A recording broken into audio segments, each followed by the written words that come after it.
Okay. Hi అందరికి. Finally 'clash in Italy' అయితే అయిపోయింది. అఫీషియల్‌గా 'క్లాష్ ఇన్ ఇటలీ' కంప్లీట్ అయిపోయింది. అండ్ రోమన్ రెయిన్స్ మ్యాచ్‌లో గెలిచిండు. రోమన్ రెయిన్స్ జేకబ్ ఫార్టీని ఓడించిండు. ఇప్పుడిక జేకబ్ ఫార్టీకి వేరే దారి లేదు. రోమన్ రెయిన్స్‌కి ఎక్నాలెడ్జ్ చేయాల్సిందే. అండ్ మ్యాచ్ మాత్రం వేరే లెవెల్ ఉంది. వేరే లెవెల్ ఉంది. అండ్ బ్రాక్ లెస్నర్ గూడా ఓబాఫేమిని ఓడించిండు. సో, మ్యాచెస్ అయితే పర్లేదు. బట్ సర్ప్రైజ్ రిటర్న్స్ ఏమీ జరగలేదు. నేను ముందే చెప్పినాను. అంటే ఏం ఎక్కువ రూమర్స్ ఏం రావట్లేదు. వీళ్ళొస్తారు, వాళ్ళొస్తారు అని. అంటే చిన్న చిన్నగానే ఉన్నాయి. మేబీ కష్టం అన్నట్టుగా ఉండే.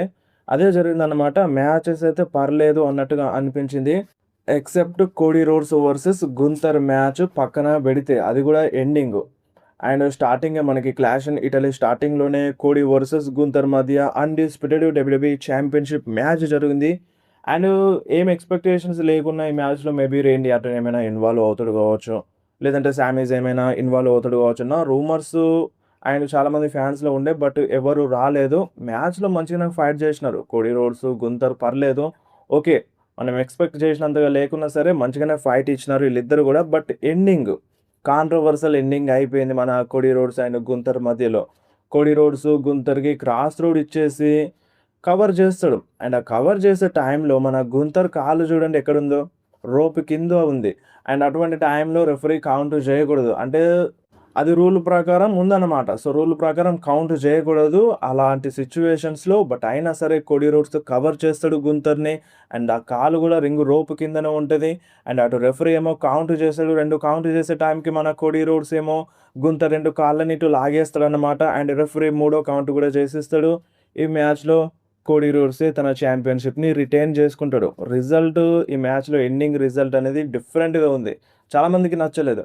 చాలా మందికంటే చాలా మందికి నచ్చలేదు. డిఫరెంట్‌గా ఎక్స్‌పెక్ట్ జేసినారు చాలామంది ఫ్యాన్స్. ఈళ్ళ మధ్య ఆల్రెడీ రెండో మ్యాచ్ జరుగుతుంది. సో, ఫస్ట్ టైమ్ జరిగినప్పుడు గూడా సేమ్ ఇట్లనే. అంటే ఇటువంటి టైప్‌లో జరగలేదు. జస్ట్ పిన్ ఫాల్ టైప్‌లో అయిపోయింది. అది గూడా క్లీన్‌గా గాదు. గుంతరు ఇక ఫైట్ చేయలేని సిట్యుయేషన్స్‌లో ఓడిపోలేదు. కవర్ చేయడం వల్ల అనుకోకుండా ఓడిపోయిండు. బట్ ఇప్పుడు గూడా ఒక కాంట్రోవర్షియల్ ఎండింగ్ అయిపోయింది. అండ్ దాని తర్వాత మ్యాచ్ అయిపోయిన తర్వాత గుంతరు మన రెఫరీతో ఆర్గ్యుమెంట్ చేస్తూనే ఉంటాడు. "నువ్వెట్లా కౌంట్ జేసినావు? నేను ఆ కాలు రోప్ కిందనే ఉంది గదా! ఎట్లా కౌంట్ చేసినావు?" అన్నట్టుగా ఆర్గ్యుమెంట్ చేస్తాడు. గుంతరు కోపం చూపిస్తాడు రెఫరీ పైన. కానీ అప్పటికే మ్యాచ్ అయిపోయింది. సో, మ్యాచ్‌లో రిజల్ట్ ఇచ్చేసిండు మన రెఫరీ. అండ్ అది రెఫరీ చూడలేదు. సో, రెఫరీ చూడక కౌంట్ చేసేసిండు. అండ్ కోడీ రోడ్స్ కూడా కొంచెం అడ్వాంటేజ్ తీసుకున్నాడన్నమాట. సో, అదన్నమాట ఈ మ్యాచ్. సో, ఆ ఎండింగ్ ఎవరికీ నచ్చలేదు. చాలామంది ఫ్యాన్స్ డిసప్పాయింటెడ్‌గా ఉన్నారు. ఈ టైప్‌లోనా మీరు ఎండింగ్ పెట్టాల్సింది. అండ్ గుంతర్‌కి ఇంత చీప్‌గానా ఓడిస్తారా అన్నట్టుగా కూడా చాలామంది ఫ్యాన్స్ రియాక్షన్ అయితే ఉంది. దానికి రీజన్ ఏందో కూడా మీ అందరికి బాగా తెలుసు. గుంతరు నార్మల్‌గా ఏదో వేరే సూపర్ స్టార్‌తో ఫైట్ చేసి రావట్లేదు. చాలామంది లెజెండ్స్‌ని రిటైర్ చేసి వస్తున్నాడు కాబట్టి తనకంటూ కొంచెం రెస్పెక్ట్ ఇవ్వాలి అన్నట్టుగా ఫ్యాన్స్ రియాక్షన్ అయితే ఉంది ఈ మ్యాచ్ రిజల్ట్ తర్వాత. అండ్ నెక్స్ట్ మనకి మన Rhea Ripley versus Jade Cargill మధ్య WWE women's championship match. So, ఈ మ్యాచ్ కూడా బాగుంది. And Rhea Ripley, Jade Cargill మధ్య ఇన్ రింగ్‌లో కెమిస్ట్రీ బాగా ఉంది. అండ్ వీళ్ళిద్దరూ కౌంటర్ అటాక్స్ ఇచ్చుకున్నారు. చాలా చాలా కిరాక్‌గా వర్కౌట్ అయినాయి. అండ్ మ్యాచ్ ఎండింగ్ టైమ్‌లో అటు మిషన్ అండ్ బీ-ఫ్యాబ్ వచ్చి ఇన్వాల్వ్ అవుతారు. అండ్ ఇక్కడ చిన్న బోచ్ జరిగింది. అండ్ మన రియా రిప్లీ జేడ్ కార్గిల్‌కి పిన్ చేసే టైంలో మన జేడ్ కార్గిల్ కాల్‌ని మన రింగ్ రోప్ పైన పెట్టాలి. సో, వాళ్ళే పెడతారన్నమాట. మెషిన్ వాళ్ళొచ్చి పెడతారు. అండ్ అది కరెక్ట్‌గా అందుకోలేకపోతారు జేడ్ కార్గిల్ కాల్‌ని. అండ్ ఎట్టకేలకి అందుకొని ఆ రోప్ పైన పెడతారు. అండ్ రెఫరీ గూడా చూస్తాడు అలా పెట్టేటప్పుడు. అండ్ రెఫరీ వాళ్ళని ఇక ఇక్కడ నుండి ఎళ్ళిపోమని బ్యాన్ చేసేస్తాడు. అదే టైంలో రియా రిప్లీ రింగ్ బయటకొచ్చి వాళ్ళ పైన అటాక్ చేద్దామన్నట్టుగా చూస్తది. బట్ షార్లెట్ ఫ్లేర్ ఒస్తది. సో, వెనకాల నుండి షార్లెట్ ఫ్లేర్ వచ్చి ఈళ్ళిద్దరి పైన అటాక్ చేస్తది. బీ-ఫ్యాబ్ పైన, మిచిన్ పైన అటాక్ చేస్తది.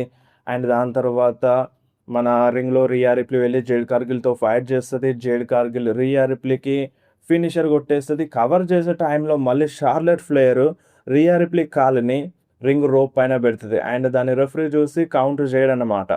సో, టిట్ ఫర్ టాట్ లాగా వాళ్ళేది చేసినారో అంటే మన షార్లెట్ ఫ్లేర్ కూడా అదే చేసి రియా రిప్లీని ఈ మ్యాచ్‌లో సేవ్ చేస్తది. అండ్ దాంతో జేడ్ కార్గిల్ కొంచెం షాక్ అవుతది. సో, ఇక దీన్ని అడ్వాంటేజ్ తీసుకొని ఈ మ్యాచ్‌లో రియా రిప్లీ విన్ అయిపోతది. సో, స్టిల్ ఇప్పుడు డబ్ల్యూడబ్ల్యూఈ వుమెన్స్ ఛాంపియన్ మన రియా రిప్లీ. అండ్ నెక్స్ట్ మనకి మన Femi versus Brock Lesnar match. And ఈ మ్యాచ్ కూడా బాగానే ఉంది. అండ్ ఎక్కువ సేపు కూడా రాలేదు. బ్రాక్ లెస్నర్ విశ్వరూపం చూపించేసిండు. మ్యాచ్ స్టార్ట్ అవుడుతోనే ఎఫ్ఐల వర్షం కురిపించిండు. బ్యాక్ టు బ్యాక్ 4 ఎఫ్ఐలు కొడతాడు. కవర్ చేస్తాడు. అయినా సరే ఒబాఫెమి కిక్ ఔట్ చేసేస్తాడు. అండ్ దాంతో కోపమొచ్చి బ్రాక్ లెస్నర్ వెంటనే ఇగ ఒబాఫెమికి కిమోరా లాక్‌లో పడేస్తాడు. అయినా సరే ఒబాఫెమి తప్పించుకుంటాడు. అండ్ దాని తర్వాత రింగ్ బయటకెళ్ళి ఫైట్ చేస్తారు. అండ్ మళ్ళొకసారి అక్కడ ఒబాఫెమికి బ్రాక్ లెస్నర్ కిమోరా లాక్‌లో పడేస్తాడు. అండ్ మళ్ళొకసారి ఒబాఫెమి తప్పించుకుంటాడు. అండ్ దాని తర్వాత ఇక అక్కడ అనౌన్సర్ టేబుల్ పైన లావట్ ఎత్తేద్దామని చూస్తాడు ఒబాఫెమి బ్రాక్ లెస్నర్‌కి. బట్ బ్రాక్ లెస్నర్ ఎఫ్5 కొట్టేస్తాడు. సాలిడ్ ఎఫ్5 కొట్టేస్తాడు మన ఒబాఫెమిని అనౌన్సర్ టేబుల్ పైన. అండ్ అలా కొట్టేసి రింగ్‌లోకొచ్చి బ్రాక్ లెస్నర్ నిల్చుంటాడు. రెఫరీ ఏమో కౌంటర్ చేస్తూ ఉంటాడు.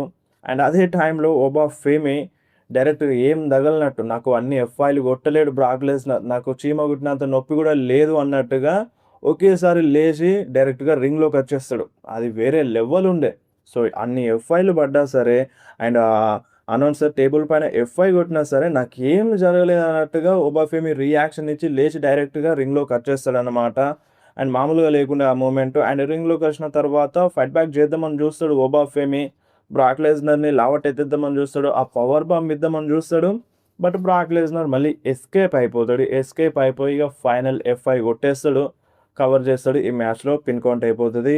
బ్రాక్ లెస్నరే ఈ మ్యాచ్‌లో గెలుస్తాడు. దాదాపుగా 6, 7, 8 ఎఫ్ఐలు పడ్డాయి ఒబాఫెమికి. అలా అయితేనే ఒబాఫెమి ఈ మ్యాచ్‌లో ఓడిపోయిండు. అండ్ మ్యాచ్ అయిపోయిన తర్వాత గ్లౌస్ తీసేస్తాడు బ్రాక్ లెస్నర్. నాకెందుకో అటాక్ చేస్తాడు కావచ్చు అన్నట్టుగా అనిపించింది ఒబాఫెమి పైన మళ్ళీ. బట్ అటాక్ చేయలేదు. రింగ్ బయటకెళ్ళిపోయి 1+1 అని చెప్పిండు.